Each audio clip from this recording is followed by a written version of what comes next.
Ooh, what's going on, my beautiful marketing people? Welcome to another episode of the show. Today, joining me from San Diego, California, is Max Pete, also known as the One Hand Wonder Man. Max, how you doing? Good. How are you doing? Thank you so much for having me on here.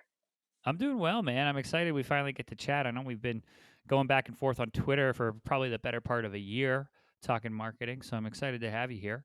Um, Before we get into what you have going on and really some of the passions you have around building freelance business and some of the tips and advice you can give to people, I want to hear your story. How did you find your way um, to being in this world of marketing and freelancing? I'd love to kind of hear your journey and get a little of the backstory.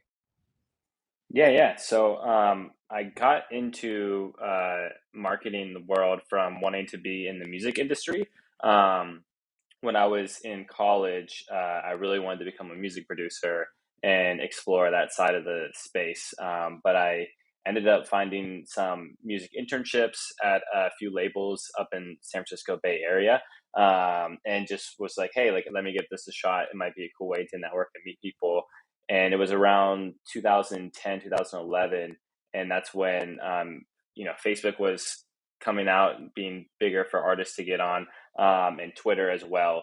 And so I saw a demand for learning these platforms for helping art, to help market artists on there, and kind of did a few internships in that space, and it landed me my first full time job outside of school at a digital agency called Fame House, which was solely in the music industry, helping artists with their social media, their digital marketing, their advertising, email marketing. And I just got like a lot of experience in that realm and just stayed with it.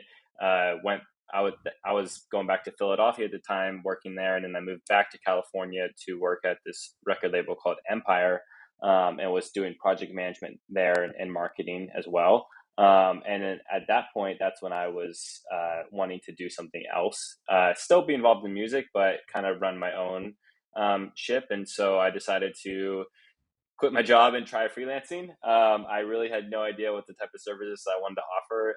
It's probably not the best advice to just quit and do this, but it was something that I just felt like I needed to do at the time, and have been freelancing ever since. So the past 6 years.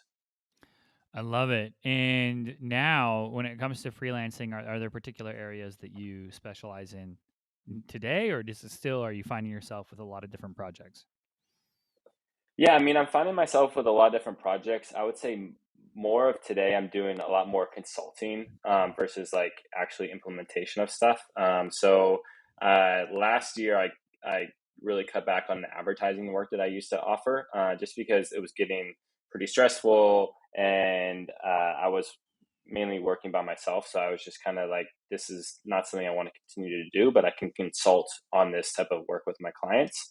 Um, so I still do that for a couple agencies and a couple clients that I still have on retainer, and then I do website design, which I've been doing for the past few years.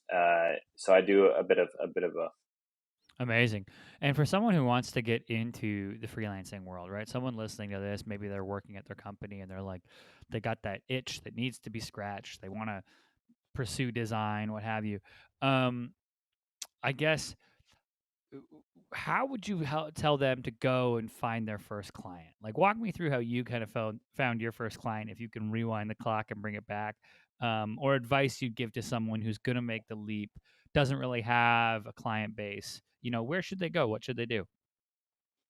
Yeah, I mean, for me, I went I guess the unconventional route and went to Craigslist and went to like look for like the jobs that were being posted there, and just started to hit up a bunch of people who kind of like needed website work or digital marketing work, or just wanted to hire someone on an hourly basis.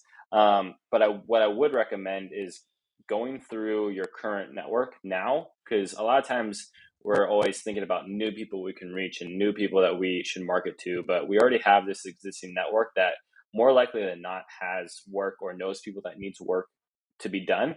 And so what I recommend is just finding people, reaching out to them in your network, saying, hey, this is um, I'd love to catch up. I'm actually transitioning into freelance full time, and I'm working in this industry, and if you ever need these services, or if you know anyone that does, I would love to like chat.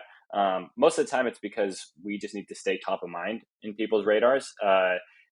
And if we're not constantly doing that, then they will likely forget that we're offering these type of services. So definitely recommend reaching out to your existing network. There's a lot of money to be made in that, that is largely ignored. Yeah, and getting over the fear of asking your existing network. I feel like people are less afraid to go to a job board and try to apply and get out to new people, and they have this fear of being judged, or I'm not good enough, or all these things they have to overcome to be like, instead of asking that person who maybe could help you out and get you started on your freelancing journey. So I'm with you. Look at your existing network. Look for the people who are connectors within your network. Be like, hey, that's a person I'm going to go buy coffee and just pick their brain and see, hey, do they know someone, and get yourself out there, because the idea that a business is just going to come find you, the freelancer, well, is not going to happen. We have to put ourselves out there if we're going to be in those situations, right? Um, Very true. Now, as you've been doing freelancing for 6 years, so I'm sure you've got the battle scars to prove it. Clients, one of the things I always tell people, I'm interested to hear your take on this, but like getting paid from clients. Hmm. Um, I've been burned, people walking away from big invoices before, existing clients, da da da, and then I was like, oh yeah, we'll do this project, and then I didn't get, it ends up you not getting paid. What do you do, or what have you learned, or have you taken any big lumps when it comes to like, making sure, hey, if you're a freelancer, this is how you should be getting paid? Yeah, I mean, I think it's a little part of the game to go through some, bad experiences with the clients, just because it does teach you. Not to say like you have to, get ghosted on a project or things like that, but it does tend to happen, as you are learning. But what I would solely recommend is, one is to just, no matter if it's your friend or a past colleague or someone that you trust, get a contract in place. There's so many software companies now, and free templates online that you can use for your own self, for just a contract, because it's really going to help protect you, because a lot of times people just need stuff in writing, and just trusting someone's word, especially when it comes to payment, doesn't always work out, even if they're a close friend. I remember when I first started freelancing, I did a website project for this client. Luckily, I had the contract in place. I kept all of our email records and exchanges. But when the website project was done, on PayPal, he tried to reverse all the charges that he did, chargebacks on all the payments he did to me, because he said that I didn't actually provide a website for him.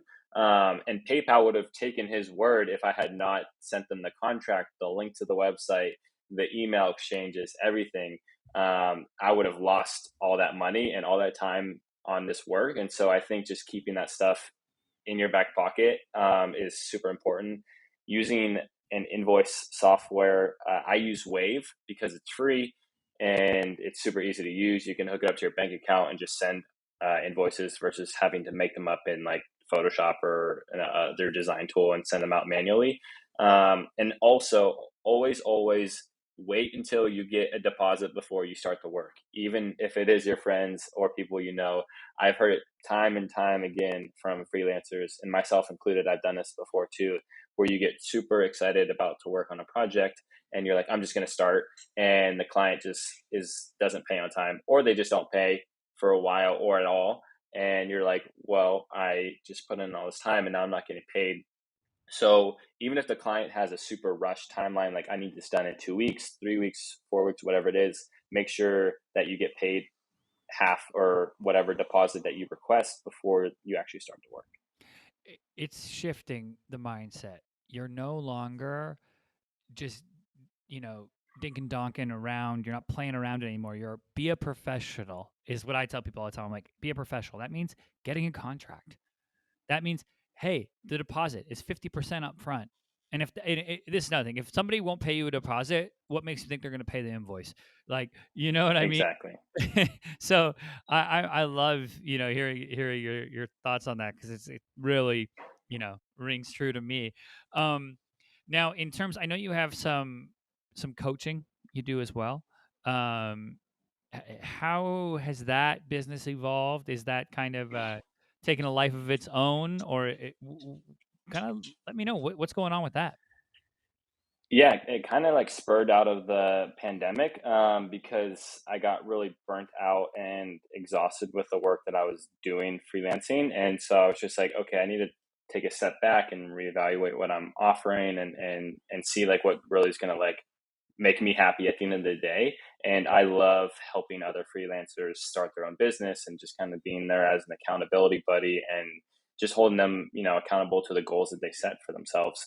So I was just like, hey, like I would love to, I get asked a lot of advice and questions by my friends or people I know on LinkedIn for if they're thinking about exploring to go freelance.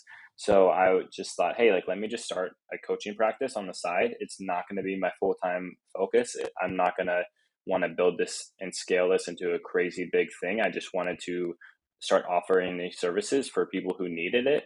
And I've kind of just built that business to that what it is today. Like I have a few clients who I have on a retainer basis who I have monthly calls with and weekly check-ins. But other than that, I leave my coaching business open for those who need and want it because I found that coaching works really well for people who are ready to be coached versus feel like they have to do it because it is a lot of work and it's a lot of just checking in, holding yourself accountable, and making sure that you create the time and space for it. Um, but it's a lot of fun. Like I love the clients I work with now. It's really great to see the progress and just like getting any feedback of how much support and things that you've helped with throughout the months that you've worked with them is just yeah, it's such a rewarding feeling. That's awesome. I love it, right? And like you said, something massive there is people need to be ready to be coached. And it's the same thing. Clients need to be ready to be sold. You have to go for the client that's looking for that service, whether it's web design, um, graphic design, social media, whatever, SEO, right? Going and looking and saying, oh, who's ready to do this, right? Um, if somebody has a website from the early 2000s, they're probably not going to update the site. But if they have a website that looks like it's like 2014, 2015, okay, they've done some stuff. They've paid for a redesign before. That client might be ready to hear, what you want to do with web design. So I love that thought process as you go through and looking at, building businesses in any facet, really. Um, Now, Max, what's next for you, man? Is it the freelancing? Are you going to build the freelancing business up? Do you want to become an agency? Like, where do you see it going? No, so I mean, I like to keep where my freelancing is currently. I have a few select clients that I'm currently working with, and more so on a retainer basis. And everything that I'm kind of working on new is just referral and word of mouth, which I have been super blessed with having that be like a huge income driver for my business. But I've been really involved in community building lately and working with. Freelance founders as their community manager and just kind of fostering community within the freelance network and just connecting with other people in that space. It's been super awesome and really great, rewarding work to be part of.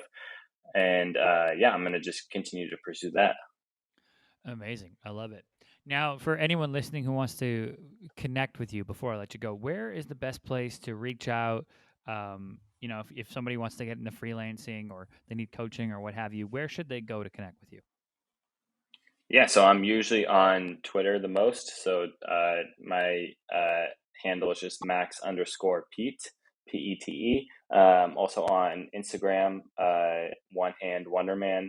Um, I have links to my websites on both of those social channels, and more than happy to, get on a call. I have a free 30-minute consultation call on my coaching website, which is onehandwonderman.com. So if you ever want to just schedule time with me through there, I'm more than happy to chat about anything marketing, coaching, community related.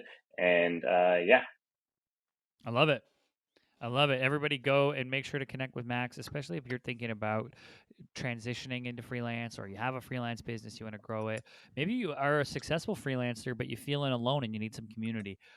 Go and reach out to Max. He's definitely the guy for that. Thank you so much for coming on today, man. I appreciate it. And I look forward to tweeting back and forth some more. Yes, likewise. Same here. Awesome. Thanks everybody for listening. As always, I'm your host, Jordan Shelton, and I will catch you next.